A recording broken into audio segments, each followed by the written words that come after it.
Messieurs, bonsoir et bienvenue à la séance régulière du Conseil municipal de la Ville de Drummondville de ce lundi 5 février 2018. Je déclare la séance ouverte. Je vous invite à vous joindre à nous pour un court moment de réflexion. Nous souhaitons que nos délibérations, nos travaux et nos projets soient animés de la volonté de servir les intérêts de la collectivité et de favoriser le développement de notre ville. Puissions-nous travailler dans la bonne entente, la compréhension et le respect des droits individuels et collectifs de nos concitoyens.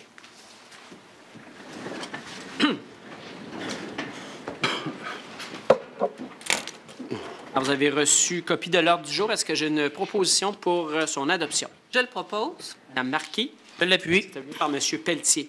Lecture et adoption des procès-verbaux. Donc, il y a un procès-verbal ce soir, c'est celui de la séance régulière du 22 janvier dernier. Je le propose. Mme Lacoste. Je l'appuie. M. Martel. Avec dispense de lecture. Oui. Mais ça tient à la lire, parole. Alors, correspondance. Maître Ouellette, on va vous laisser dans la correspondance plutôt. Ça va être correct. Vous avez reçu du ministère de la Sécurité publique le programme d'aide financière relative aux sinistres, donc pour les inondations qui sont survenues en janvier dernier. Donc, les citoyens concernés vont être... il va y avoir un suivi directement par le ministère à ce sujet-là. C'est tout. Merci, Maître Ouellette. Dépôt du procès-verbal du comité exécutif du 30 janvier 2018. M. Grondin. Monsieur le maire, je vais en faire le dépôt. Nous avons vu, entre autres, ce qu'on va voir ce soir à l'ordre du jour, la question de la gestion contractuelle, le règlement qu'on va proposer, de la dotation de poste, des subventions et des discussions sur les impacts budgétaires liés à certains travaux pour le développement de la ville. Merci, M. Grondin. C'est déposé. Appui à la MRC Drummond dans ses démarches auprès du gouvernement du Québec pour l'octroi d'une aide financière relativement à la gestion du plan régional des milieux humides et hydriques. Alors, on adhère aux objectifs, évidemment, qui sont poursuivis par ce plan régional-là, mais on estime que Québec doit soutenir financièrement les MRC, les municipalités, dans l'exécution de ces tâches, ces nouvelles tâches qu'on leur confie. Je le propose. M. Husk. Je vais l'appuyer. M. Grondin. Délégation du conseiller John Husk et de la conseillère Annick Bellavance à une journée d'information intitulée « Prochains défis municipaux en gestion de l'eau ». Ça se tiendra à Victoriaville le 21 mars 2018. Je le propose. Je l'appuie. M. Martel, M. Morales, on vous remercie beaucoup d'aller à Victoriaville. On comprend que ça peut demander un grand sacrifice. Délégation de la conseillère Cathy Bernier au colloque sur la 4e révolution industrielle de la Chambre de commerce et d'industrie de Drummond. Ça se tient cette semaine, le 7 février. Je le propose. Mme Marquis, M. Martin, je pense que j'avais entendu. Merci. Approbation des critères de sélection pour les services d'entretien ménager pour les ateliers municipaux. Je le propose. M. Husk. Appuie. Mme Lassaude.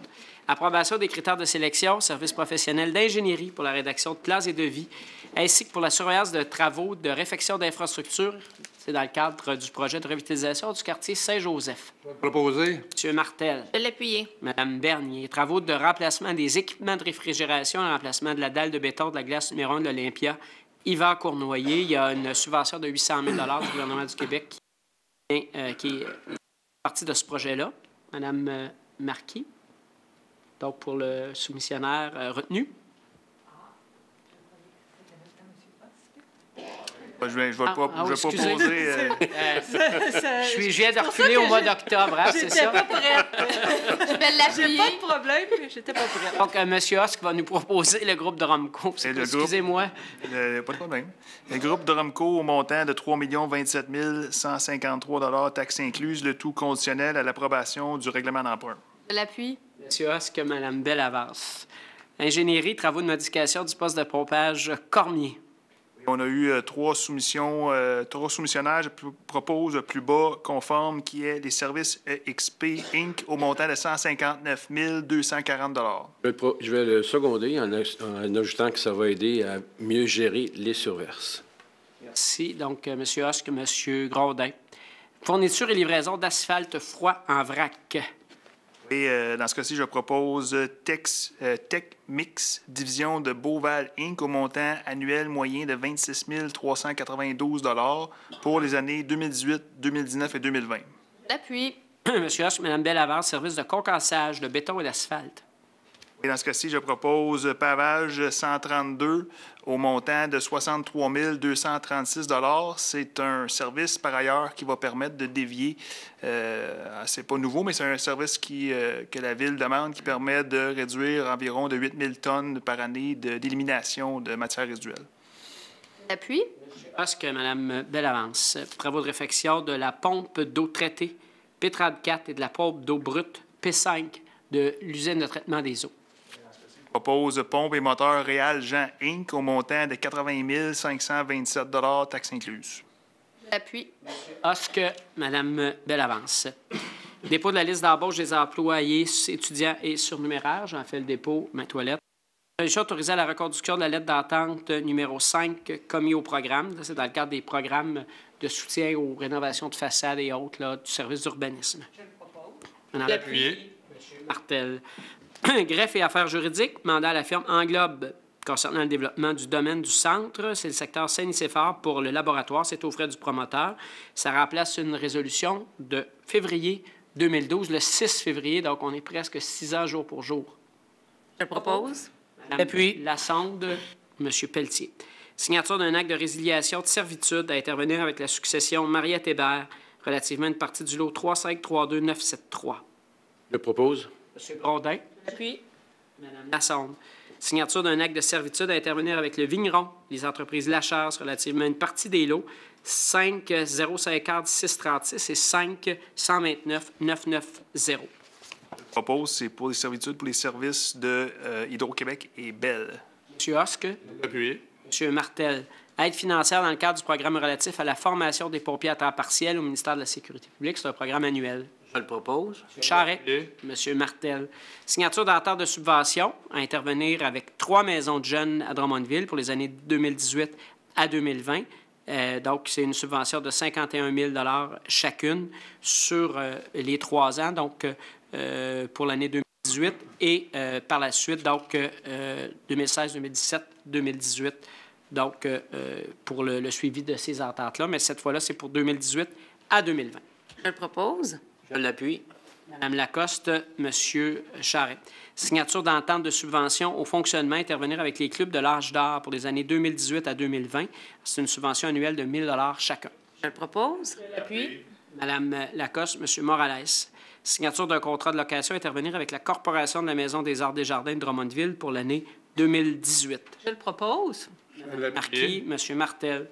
Versement d'une subvention de 30 000 $ provenant de l'entente de développement culturel 2018-2020 à la Société de développement économique, grands événements pour la tenue de la première édition de Drummondvilloise des rendez-vous Québec Cinéma. Alors, il faut savoir que ça, c'est une enveloppe réservée pour la culture qui est subventionnée à 50 % par le gouvernement du Québec. Nous avons pris la décision cette année d'octroyer 30 000 $ pour la première édition des rendez-vous Québec Cinéma, puisque c'est une offre qui n'existait pas à Drummondville jusqu'à cette année. Alors, je le propose. Je l'appuie. Mme Marquis, Mme Bernier.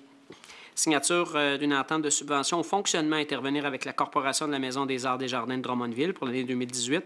Donc, c'est une subvention de 909 125 $ et une subvention spécifique de 24 375 $. La subvention spécifique, c'est la compensation pour les loyers des organismes résidents qui sont hébergés à la Maison des Arts. Je vais faire proposition. Je l'appuie. M. Grondin, Mme Marquis. Signature d'une entente de subvention au fonctionnement à intervenir avec le village québécois d'Anterre pour l'année 2018 pour un montant de 207 600 $. Alors, c'est le statu quo par rapport à l'année dernière. Je le propose. Je l'appuie. Mme Marquis, Mme Bernier.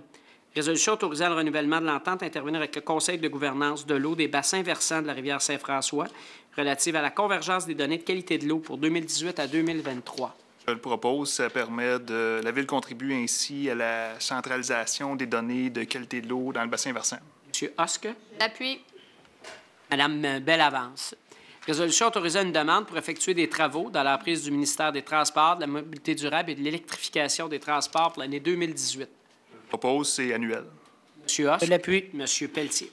Résolution autorisant une dérogation mineure qui aura pour effet de permettre en cours avant une construction accessoire non spécifiée au règlement de zonage au 4836 du boulevard Allard. Je le propose. Je l'appuie. M. Pelletier, Mme Lacoste. Résolution autorisant une dérogation mineure qui aura pour effet d'augmenter la marge avant maximale applicable au bâtiment principal sur 54-56 de la rue Prince. Je le propose. Je l'appuie. Mme Lacoste, Mme Marquis.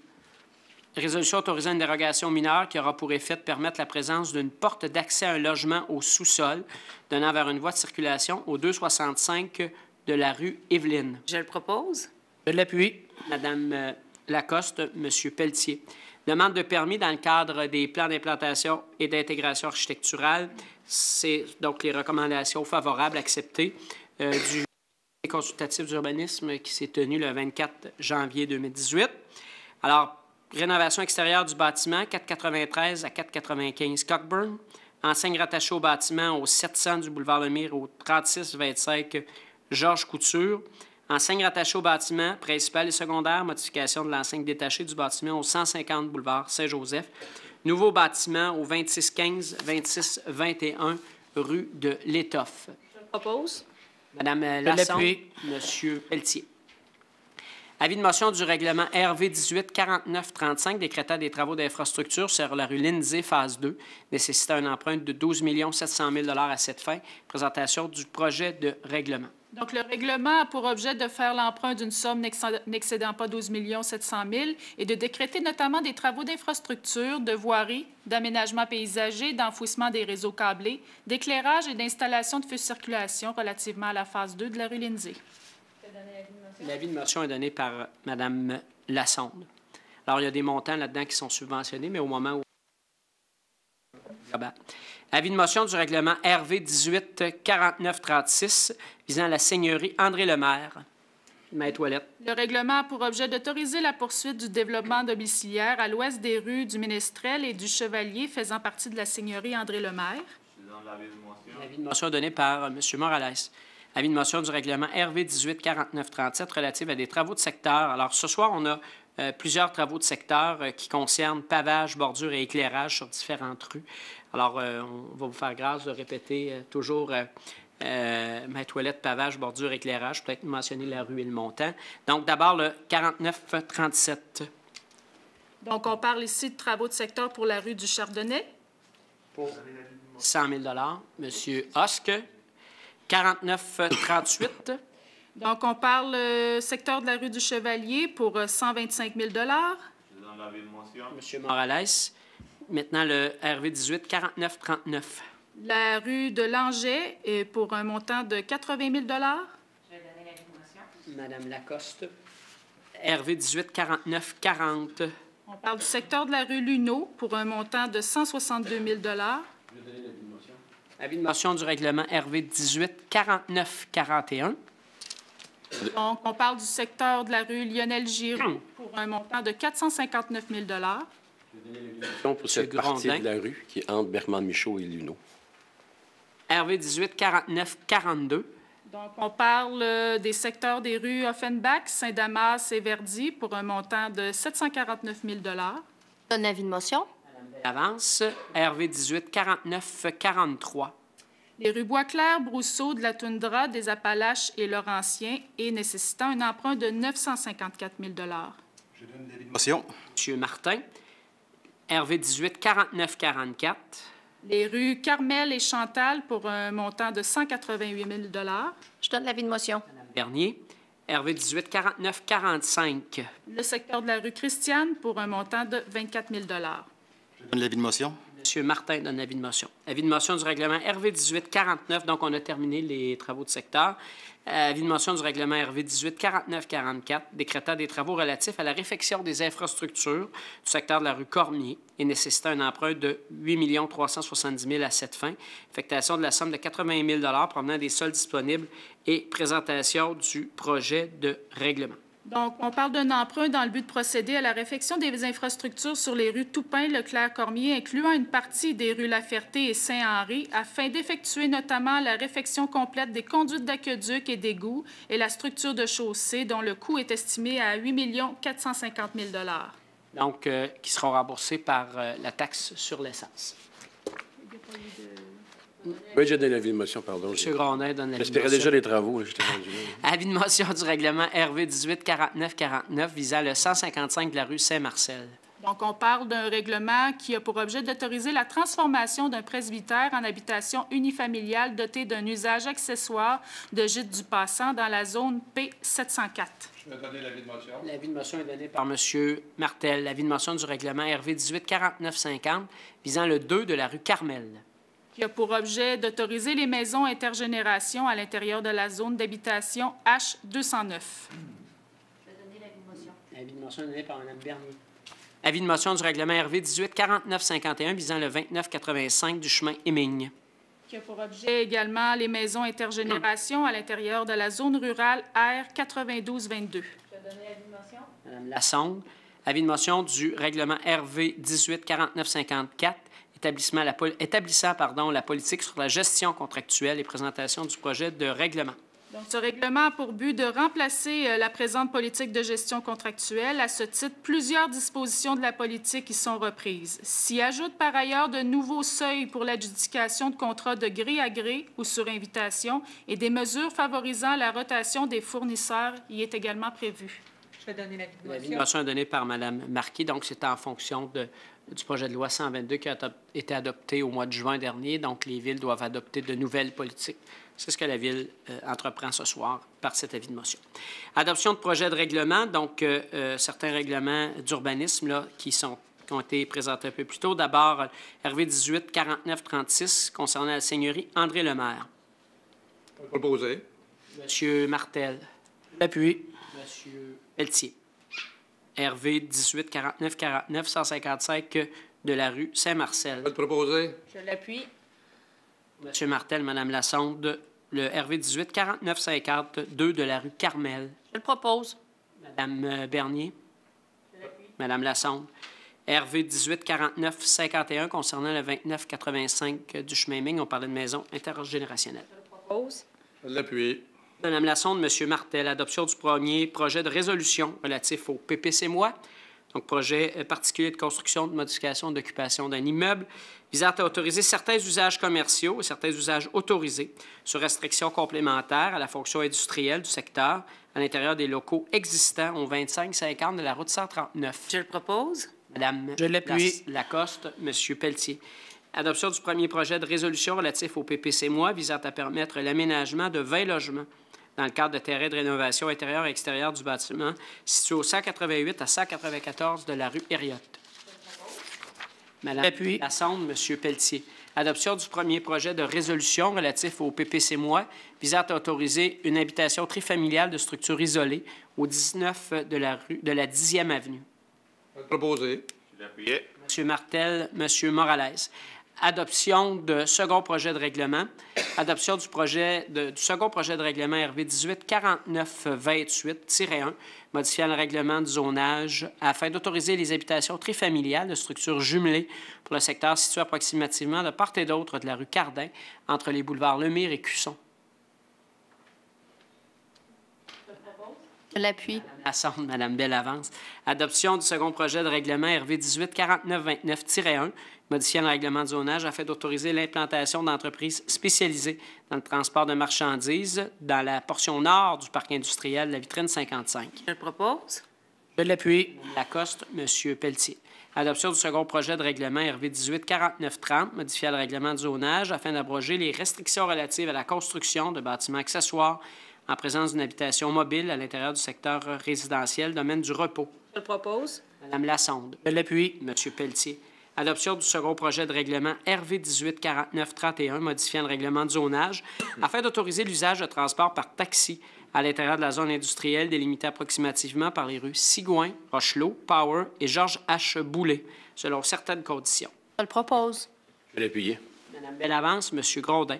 Adoption du second projet de résolution relatif au PPC-MOI visant à permettre l'agrandissement d'usages industriels de mini-entrepôts, de mobilier et d'appareils ménagers selon certaines conditions relatives à l'apparence extérieure du bâtiment principal et à l'aménagement du terrain. C'est au 4775 de la route 139. Je le propose. Je l'appuie. Mme Lacoste, M. Pelletier. Adoption du second projet de résolution relatif au PPC-MOI visant à modifier certaines normes relatives à la hauteur, au pourcentage d'espace bâti terrain, à la marge avant et à la présence de terrasses dans le cadre de la construction d'un immeuble à bureaux sur un terrain situé à l'intersection des rues Jean Beckman-Michaud et du boulevard Lemire au 1990 rue Jean-McManus-Michaud. Je l'appuie. Madame Lassonde, Monsieur Grondin. Adoption du règlement numéro RV17 4900, modifiant le règlement du plan d'urbanisme afin de permettre la poursuite du développement domiciliaire le faubourg Sélanise au sud de la rue Saint-Jean et au nord-est de l'accès au site des ateliers municipaux à partir de la dite rue. Madame Lassonde. Je l'appuie. Monsieur Pelletier.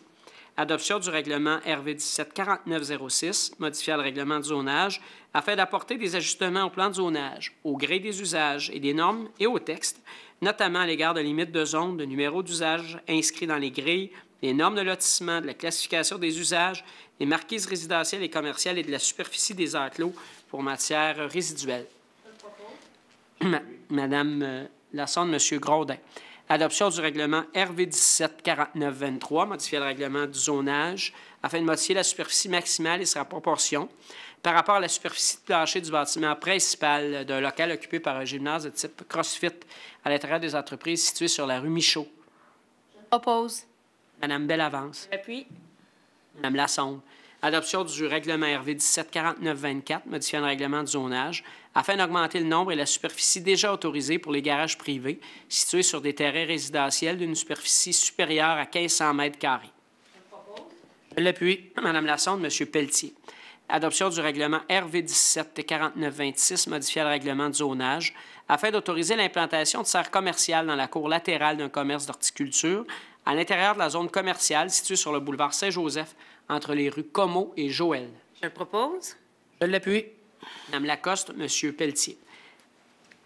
Adoption de la résolution relative au PPC-MOI visant à autoriser des usages commerciaux reliés au commerce local et au bureau à l'intérieur de l'ensemble du bâtiment existant situé au 1320 du boulevard Jean-de-Brébeuf et prévoir des conditions de réaménagement de terrain.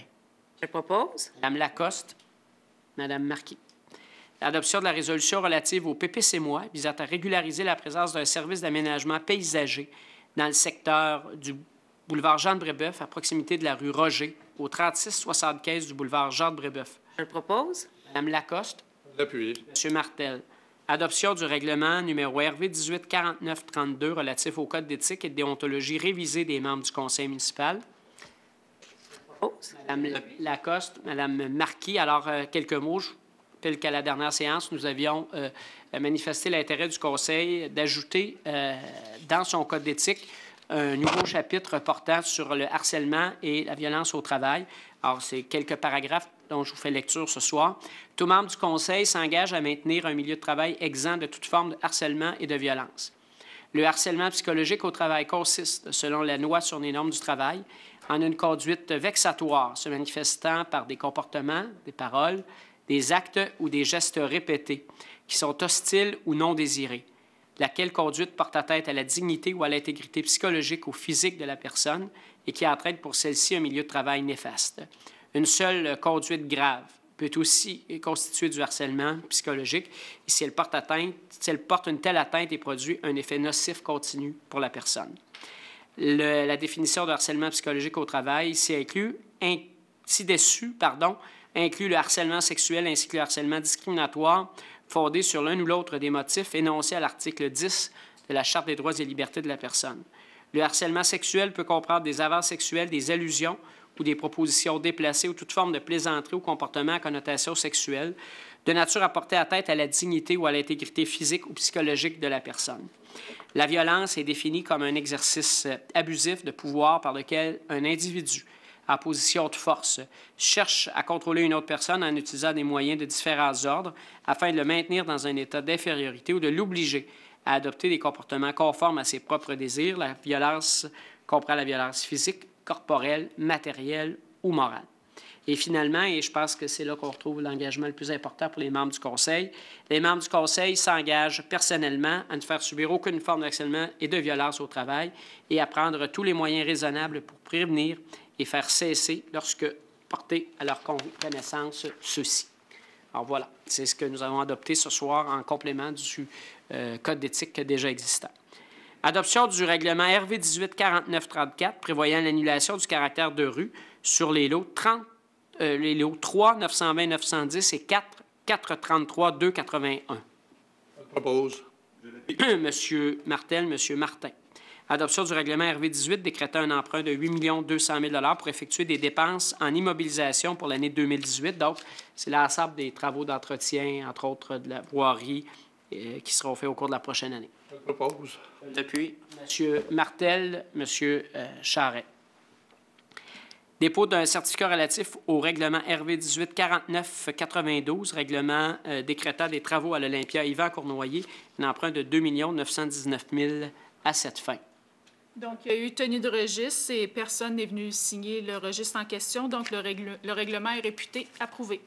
Merci, Mme Ouellette. Information des membres du Conseil, prix Opus. Madame Marquet, une belle nouvelle pour l'Orchestre symphonique de Drummondville. Oui, très belle soirée pour l'OSD hier soir. Donc, le concert Bel Canto qui a eu lieu au mois de mars dernier a reçu un prix spécial, le prix Opus Concert de l'année en région. C'est un concert qui était sous la direction du chef Julien Proulx et qui mettait en vedette la soliste invitée Marianne Lambert. Et donc, c'est les prix les plus prestigieux que peut avoir un orchestre symphonique au Québec. Donc, c'était un prix attribué à un concert en particulier. Et c'est assorti aussi d'une bourse de 5 000 $ en service pour l'orchestre, pour, je crois, dans le cadre de la production d'une vidéo promotionnelle. Si vous souhaitez voir l'entrevue qui a été réalisée, c'est disponible sur la page Facebook de l'OSD. Et on tient à féliciter, évidemment, l'ensemble de l'équipe qui est derrière le spectacle et derrière le chef, évidemment. Merci. Mme Marquis, c'est tellement une belle nouvelle qu'on pourrait peut-être faire une motion de félicitations. Vous le proposez, puis je vais appuyer ça. Parfait. Je propose. Ça va aider l'orchestre dans ses démarches aussi à se reconnaître encore davantage. Alors, toutes nos félicitations à l'équipe de l'orchestre, son président, M. Caillé, et toute l'équipe. Je vais, avant de passer à la période de questions, souligner la présence dans la salle ce soir. On a deux dames qui nous visitent. Les Filles Centre du Québec, je tiens à le souligner parce que j'ai eu l'occasion d'échanger avec elles avant la séance ce soir. Alors, ces dames-là ont créé un service d'aide pour les jeunes finissantes de milieux défavorisés. Vous savez qu'avec le mois de juin, il va y avoir des balles de finissants dans nos écoles secondaires particulièrement, et ça permet à ces jeunes finissantes de briller à leur balle. Donc, elles reçoivent elles-mêmes des robes, des vêtements et qu'elles peuvent distribuer et faire bénéficier les jeunes. Alors, on entendra parler beaucoup au cours des prochaines semaines. Alors voilà, alors on va passer à la période de questions. Bonsoir tout le monde. Alain Dauteil. Ma première question, c'est concernant, encore une fois, les gaz de schiste, parce qu'on n'est pas à bout de s'en sortir. Je me demandais, on a fait une demande officielle le mois de septembre, juste avant le début de la campagne. Puis on se demande toujours quand est-ce qu'aura lieu la consultation concernant les gaz de schiste. On n'a pas eu de date encore. Alors, quand on aura des nouveautés sur lesquelles la Ville devra se prononcer, puisqu'on doit vous parler de consultation, on va procéder en fonction des besoins. On a reçu votre lettre cet après-midi, on en a parlé. Et donc, on est en attente d'évolution de ce côté-là. Le gouvernement du Québec n'a toujours pas signalé ses intentions. Je rappelle que c'est une décision provinciale. Est-ce que vous pouvez nous donner votre position par rapport à l'exploration et l'exploitation du gaz de schiste pour que ça soit clair? Vous la connaissez déjà, là, je l'ai déjà assez souvent répété. Mais juste pour être sûr, parce qu'on n'est plus vraiment sûr, d'un conseil à l'autre, on se pose des questions. Là. Vous connaissez ma position. Est-ce que vous avez d'autres questions? Bien, vous pouvez quand même nous donner une. Je reçois votre question. Conformément au règlement, là, je reçois votre question. D'accord. Je vais suivre les déroulements. Dans le futur, je sais qu'on va s'en reparler. Merci beaucoup. Bonne soirée. Bonsoir.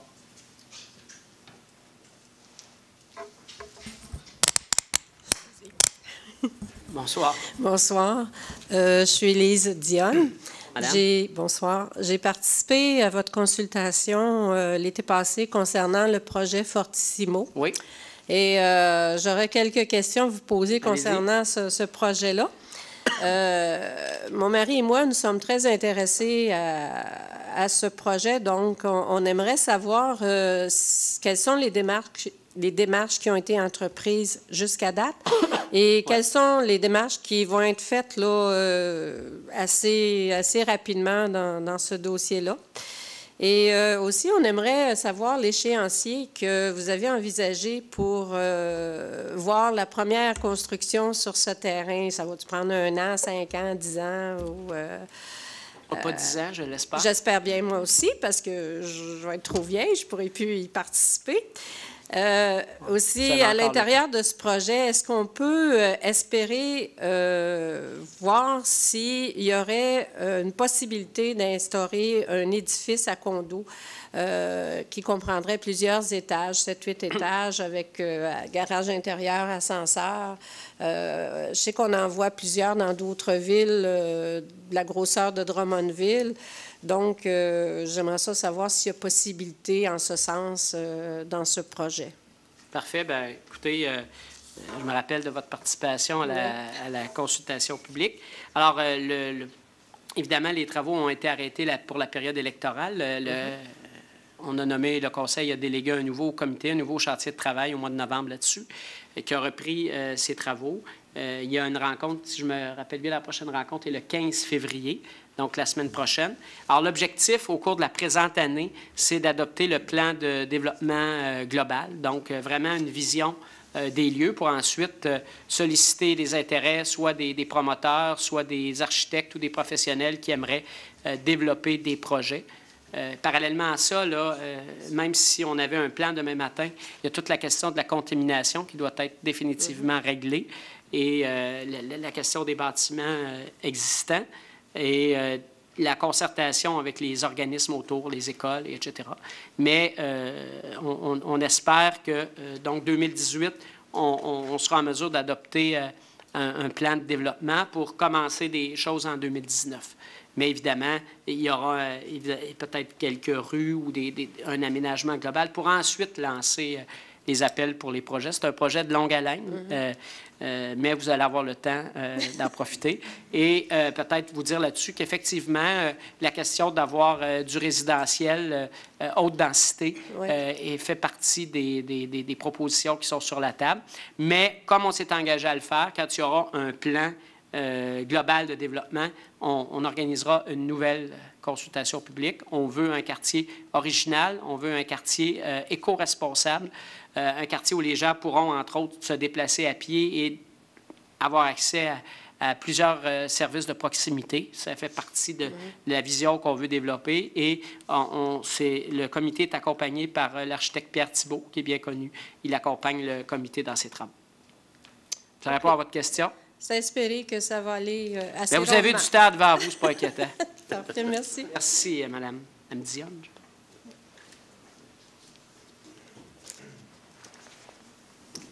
Bonsoir. Huguette Manceau. Pour respecter l'accord de Paris, le premier ministre du Québec, M. Philippe Couillard, s'est engagé à réduire les émissions de gaz à effet de serre de 37,5 % d'ici 2030. Est-ce que les municipalités sont tenues de prendre des mesures pour que cet objectif-là soit atteint? Oui, peut-être, M. Husk, là, vous pourriez parler de la planification de la ville là-dessus? Oui, bien, le gouvernement n'oblige pas, comme tel, par la loi, les municipalités à prendre des actions. Il met en place des législations pour arriver, entre autres, le marché du carbone et autre chose comme ça. En ce qui consiste pour la Ville, les actions qu'elle va entreprendre dans la planification stratégique 2017-2022, qui est disponible sur le web, si jamais vous voulez la consulter. Les actions en ce sens-là, c'est un plan de réduction, ce qui est à faire dans les prochaines années. Premièrement, un plan de réduction des gaz à effet de serre de l'organisation municipale, la Ville avec un V majuscule, là, si on veut. Deuxièmement, un plan d'adaptation aux effets des changements climatiques sur le territoire. Et un autre qui touche, par la bande des émissions de gaz à effet de serre, c'est un plan de mobilité durable qui est à faire aussi d'ici 1 an et demi. C'est un peu les 3 aspects que la Ville va s'attarder à la question des émissions de gaz à effet de serre directement, si on pourrait dire. Permettre d'ajouter, quand même, on a déjà fait dans le précédent mandat un bilan de notre organisation, où on a des émissions plus importantes de gaz à effet de serre. Et il y a déjà eu des actions là, de réduction dans les bâtiments, entre autres, là, qui ont été mises en place.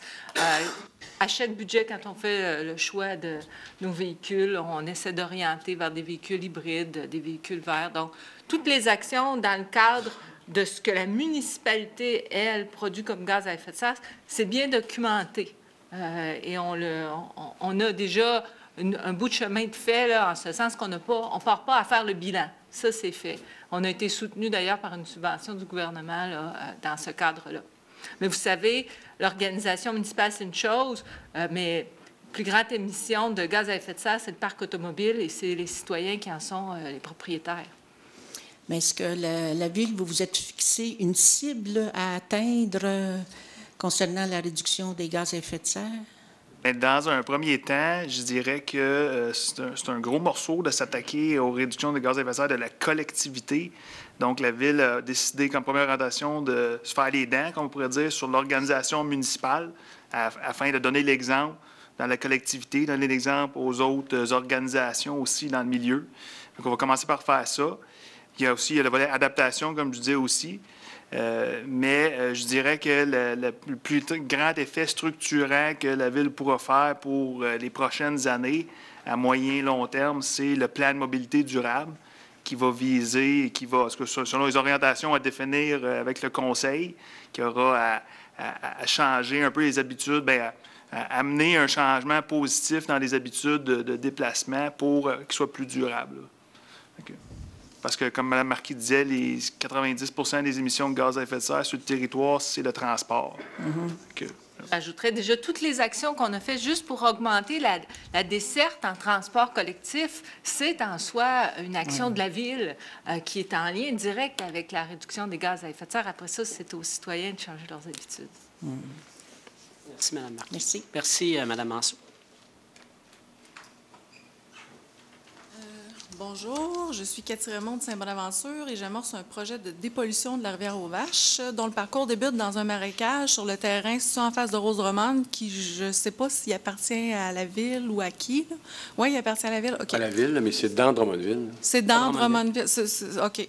Donc, la rivière aux Vaches commence à passe dans Drummondville, dans le fond, là? OK. Question 1. Est-ce possible d'avoir la carte détaillée ou approximative du futur site industriel là, qui va être au coin de Lavin puis boulevard Lemay, qui est près de ce marécage? Puis, est-ce que ce serait possible de savoir quel genre d'industrie va être à quel endroit puis quel genre de procédé industriel elles utiliseront? Si on le savait, on l'aurait déjà annoncé. OK, vous ne le savez pas encore, vous n'avez pas d'idée, aucune idée de ce qui va s'implanter là? OK. Question 2. Dans vos plans pour ce site, avez-vous prévu de conserver le petit marais de 0,24 hectares qui apparaît sur la carte interactive des milieux humides pour les secteurs habités du sud du Québec de Canard illimité? Bien, il y a des lois. Évidemment, on protège les milieux humides, donc on va respecter les lois s'il y a un développement là. Puis c'est ce qui va être exigé du promoteur, puis c'est ce qu'on va exiger aussi. OK. Vous ne savez pas comment vous allez faire pour le protéger? Bien, il y a des moyens, là, qu'il y aura des discussions. Ils devront obtenir un certificat d'autorisation du ministère de l'Environnement. Merci beaucoup. C'est bien.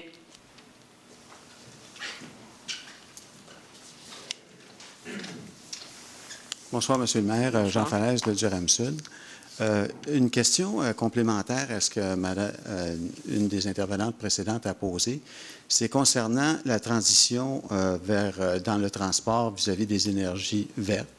Est-ce que vous considérez le propane ou le gaz naturel comme une énergie de transition verte qui va servir à diminuer les gaz à effet de serre? Je pense qu'on a déjà fait allusion à la dernière séance publique, la position du Conseil en rapport au système de transport en commun. C'est le contrat 2018-2023, c'est au propane. C'est parce que le diesel n'était plus disponible pour les autobus avec le transporteur, le type d'autobus que la Ville utilise.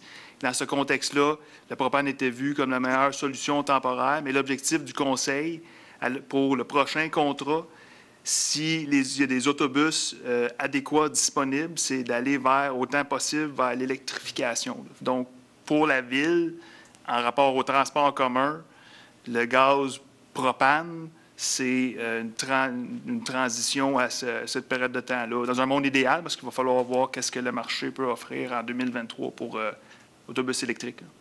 OK. Ensuite, pour les camions de service de la municipalité, est-ce qu'il va y avoir une transformation vers le propane ou vers le gaz naturel, ou vous attendez qu'il y a un marché pour l'électrification? Au niveau de la planification stratégique, là, il y a un inventaire qui est prévu, il y a une planification qui va être adoptée. Je ne connais pas l'échéance, là, peut-être, M. Husk, oui. La même planification stratégique que je référais à Madame précédemment, il y a une action qui est prévue dans la planification stratégique d'améliorer le caractère écologique, qu'on pourrait dire, de la flotte de véhicules municipales, selon des paramètres encore à définir. C'est encore à faire. Donc, mais il a déjà commencé dans les dernières années avec l'achat de véhicules hybrides, entre autres, et tente toujours d'optimiser la grosseur des véhicules, les équipements, puis tout ça pour la fonction qu'ils ont à faire, pas acheter trop gros, trop fort pour rien. Donc, c'est à voir. On ne peut pas vous dire en ce moment vers quoi ça va aller, parce que le plan est encore à faire. Mais si vous avez des suggestions, on prend note, effectivement. Je vous remercie beaucoup. Merci, M. Falaise. Est-ce qu'il y a d'autres intervenants? Oui. Mme Théroux.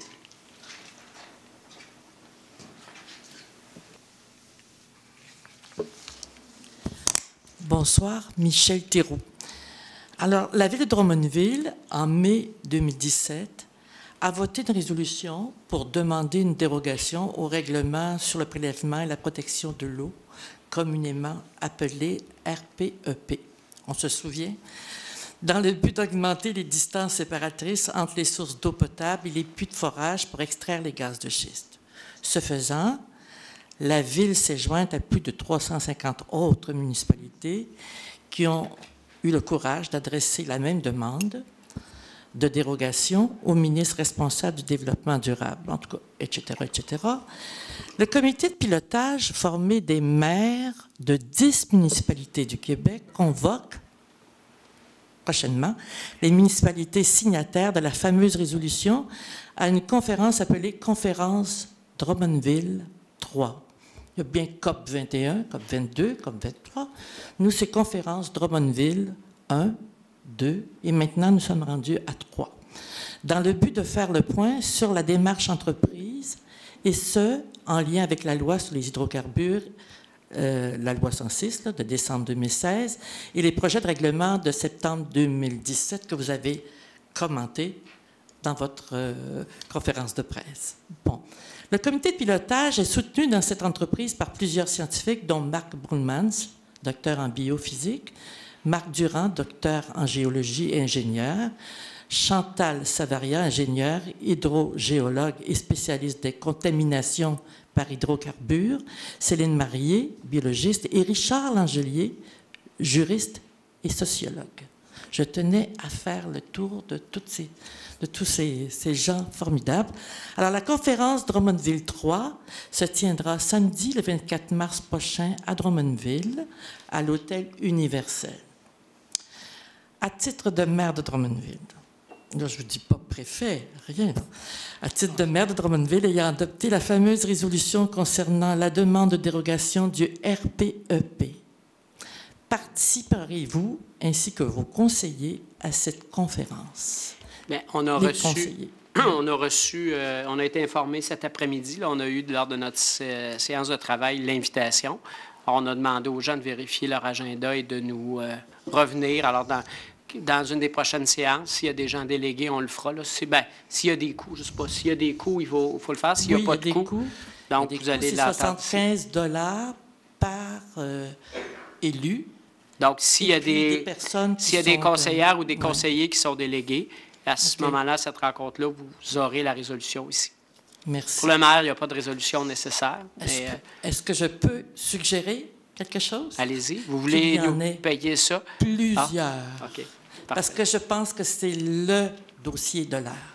Parfait. Bien, en tout cas, on a reçu l'invitation et on va la considérer. On en a discuté cet après-midi là, en fonction des différentes demandes d'agenda et des réalités de chacun. Merci beaucoup. Merci à vous. Il y a d'autres questions? Bonjour, je me présente, Jacques Plante. Je devais vous présenter un résumé de ma situation. Je l'ai remis à M. Haas. C'est une période de questions, donc vous devez poser des questions. Et non, mais c'est pour vous dire que je devais le présenter. Je l'ai remis à M. Haas et M. Pelletier est au courant. Puis j'aimerais, si possible, avoir une réponse assez rapidement à qu'est-ce qui est fait mention sur la demande. Oui, je l'ai vu passer aussi cet après-midi une information là, sur votre demande. Donc, on va vous revenir. Mais je pense que vous avez déjà eu un premier suivi. Oui, j'en ai parlé avec Mme la greffière. Oui, c'est ça. Donc, vous allez avoir le suivi de nos équipes. D'accord, merci. Merci.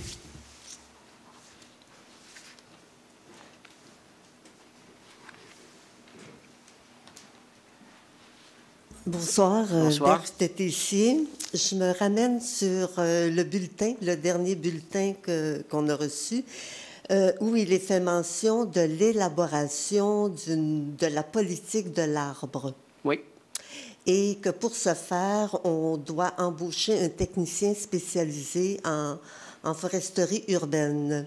Est-ce que cette démarche est entamée d'embauche? Donc, quand il y a des postes qui sont attribués au budget, là, parce qu'au budget, il y a différents services qui ont fait des demandes qu'on accepte. Donc, ça se passe au mois de décembre. Donc, au retour des fêtes, les gens peuvent faire la demande pour une ressource en mars, en avril, là, pour le début. Donc, le service des ressources humaines lance l'ensemble des concours pour combler les postes ou nous propose une façon de le faire. Et quand c'est terminé, il y a une nomination ici. Donc, il y a une personne qui se verra confier ce mandat-là au cours de l'année, au cours des prochains mois. Le directeur général m'a parlé ce matin, pas plus tard que ce matin, là, du processus pour que cette responsabilité soit assumée, donc des modifications qu'on apportera et comment tout ça va se mettre en place. Ça devrait être présenté, si je ne me trompe pas, au prochain comité exécutif le 13 février et ensuite au Conseil, donc une nomination au cours des prochains mois. Ah bon, c'est parfait. Je peux me permettre une deuxième question? Allez-y. Toujours à la même page du même bulletin, on parle des travaux publics, que les travaux publics utiliseront un traitement biologique afin d'éliminer le plus de mauvaises herbes possible. Entre autres, c'était dit sur les voies publiques, puis je ne comprenais pas trop.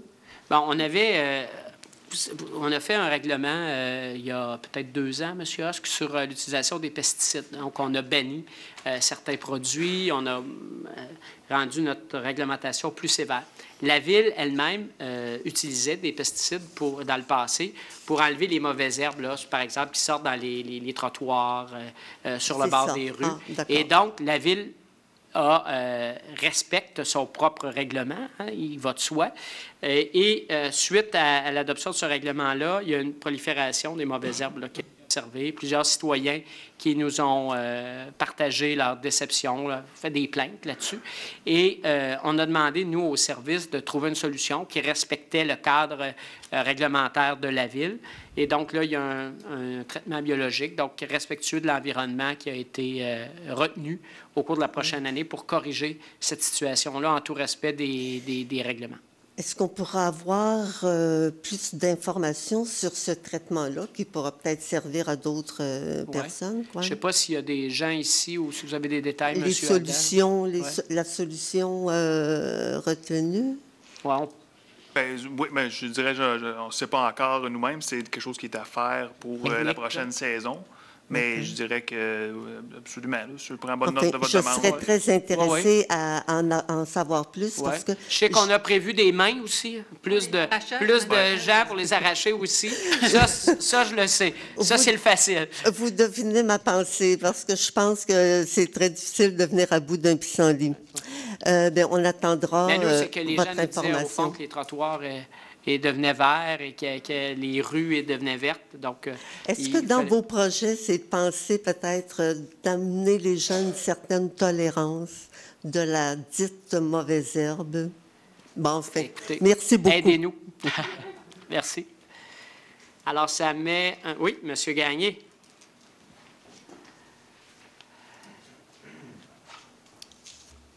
Michel Gagné. Bonsoir, M. Gagné. Secteur Saint-Nicéphore. Moi, c'est concernant d'autres choses que l'ordre du jour, c'est un thème.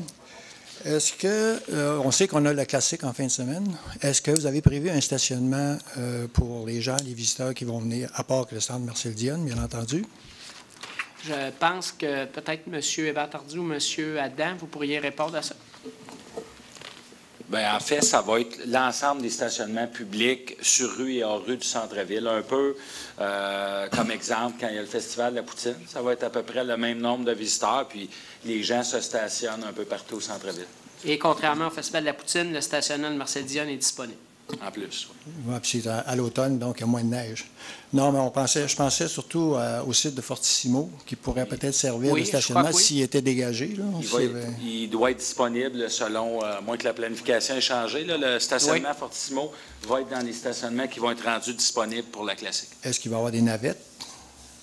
Par exemple, pour le centre Marcel Dionne, aller au centre. Marcel Dionne, c'est quand même pas très loin hein, quand on regarde par derrière. Certaines personnes qui ont quand même de la difficulté à marcher. Mais ces gens-là peuvent être reconduits ici. Mais si vous voulez, M. Gagné, moi, je vais venir à pied. Il y a une place réservée pour moi ici. Je peux vous la garder pour vous. Elle est déjà réservée. Il veut peut-être donner la sienne aussi. Il y a la mienne aussi, effectivement, que je pourrais faire sa part. Il y a tout aussi le transport en commun qui va être gratuit pendant la classique. Voilà, ça c'est une autre question. OK, pas gratuit, mais qui va être prolongé, et qui va être juste à côté, donc. Prolongé, mais est-ce qu'il va y avoir d'autres autobus? Parce qu'on sait qu'il rentre quoi, 20 personnes, 30 personnes à bord? Les gens vont pouvoir quand même se stationner à des stationnements plus loin, puis utiliser... Et le stationnement de la commission scolaire, juste derrière. En face des écoles, la rue des écoles. OK. Revenons à l'environnement. On sait qu'on a un certain problème à écouler le papier recyclé. La Chine a mis un embargo sur certains papiers. Nous, à Drummondville, j'ai su ce matin qu'on avait quand même bien su tirer notre épingle du jeu. Par contre, dans un reportage, j'ai accroché sur Vancouver. On me disait que là-bas, à Vancouver, il était comme autosuffisant. Il s'occupait de leur propre zéro déchet. Est-ce que vous auriez l'intention d'envoyer quelqu'un là-bas pour avoir des idées ou si quelqu'un à travers la MRC ou l'Union des municipalités? Je vois plein de gens autour de la table qui lèvent la main quand vous parlez. Vous m'en parlerez la prochaine fois avant de vouloir envoyer tout le monde à Vancouver. Non, mais pas Saint-Jean-Terre-Neuve, M. Je vous lance l'idée, là. Écoutez, on va... Monsieur Husk. Je vais juste dire, vous devez être familier, M. Gagné, avec le rapport de la commission consultative sur l'élimination des déchets ultimes qui était présidé par Pierre Levasseur, qui a été fait durant le dernier mandat. La vision ultime de ce qui est là-dedans, c'est une régionalisation de la gestion des matières à l'échelle centre du Québec. Donc, ultimement, on comprend que c'est un processus qui est plusieurs années. On voudrait développer, c'est un mot à la mode, mais l'économie circulaire, si on veut, dans la région, avec les différents partenaires ensemble pour éliminer le plus possible d'élimination. Ça se dit pas bien, mais voilà. Donc, on n'est peut-être pas au niveau de Vancouver, mais on fait des étapes, on fait du progrès très important les dernières années. Oui. Mais on sait, tout le monde est d'accord pour la régionalisation, mais il y a quelqu'un au-dessus de nous qui va décider pour nous, en fait, qu'est-ce qui va se passer. Bien, là, on fait référence à la question de site d'enfouissement. Moi, je fais référence plutôt à le maillage entre les MRC pour l'échange de matières entre elles, les collaborations. Je pensais que c'était déjà fait.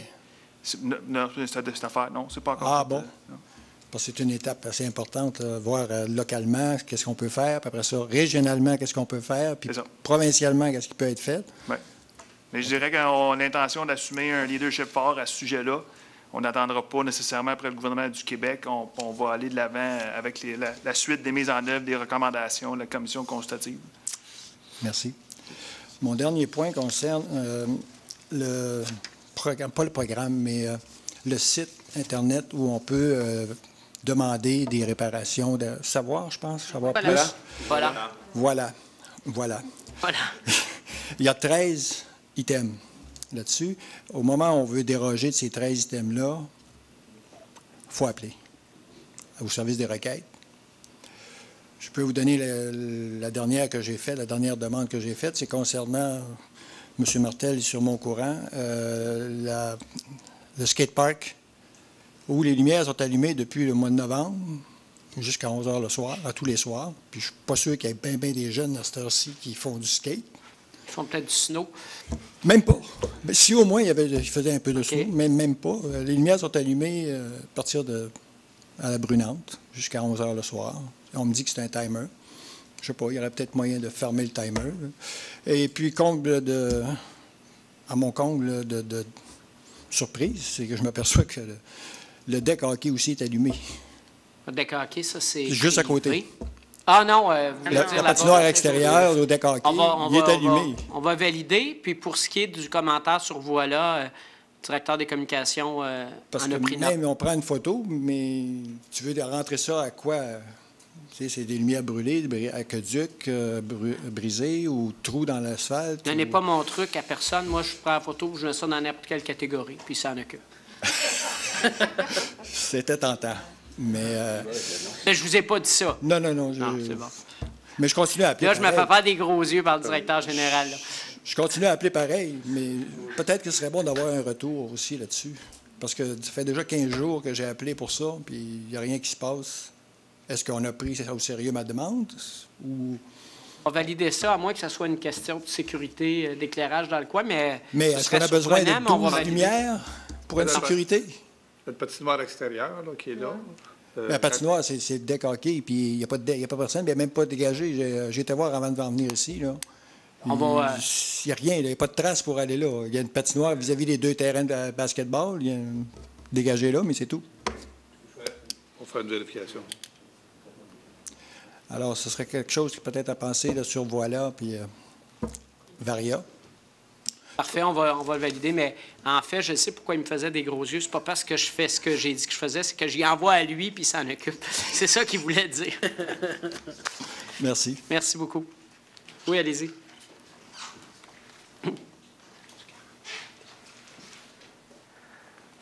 Je veux faire suite à ce que Mme Tessier a abordé concernant les pesticides.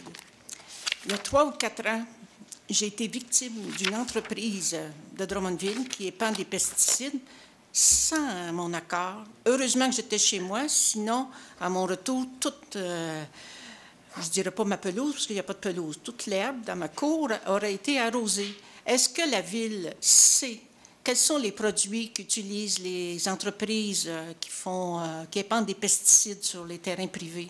Oui, il y a toute une réglementation qui a été adoptée il y a 2 ans. Monsieur Hosк? Oui, la réglementation concerne les normes pour l'application sur le territoire en fonction de la température, le vent, tout ça. Vous pouvez même vous inscrire pour recevoir un préavis de l'entrepreneur. Si, mettons, il vient chez votre voisin, il va recevoir un préavis quelques heures, une journée ou 2 à l'avance. Mais l'homologation des produits comme tels relève du gouvernement du Québec. Maintenant, je ne sais pas si... il faudrait vérifier qu'on vérifie monsieur le directeur général avec le service de l'environnement parce qu'on tient un registre des entreprises qui doivent s'inscrire pour un permis de la Ville. Est-ce que les produits sont identifiés dans ça? Je n'ai pas la réponse en ce moment. Mais l'homologation comme telle, c'est niveau provincial. Le règlement date de 2 ans, donc vous avez parlé de 3 ou 4 ans, c'était avant l'entrée en vigueur du règlement. Bien, il suffit d'un seul appel téléphonique pour un propriétaire pour faire venir une entreprise. Si, peut-être que je pense que c'était ça, s'il suffit d'une erreur en inscrivant l'adresse de la personne, parce que ils avaient bien mon adresse, et c'était pas moi qui les avais fait venir. OK. Ouais. Alors, en tout cas, non, il y a peut pas, oui, c'est ça, je comprends. Merci. Merci. Ça met fin à la séance de ce soir. La prochaine assemblée du Conseil aura lieu le lundi 19 février prochain. Je prendrai une proposition pour la levée de l'Assemblée. M. Charret, appuyé par Mme Marquis. Merci beaucoup. Bonne fin de soirée et au plaisir de vous voir lors de la classique hivernale ce week-end. Merci.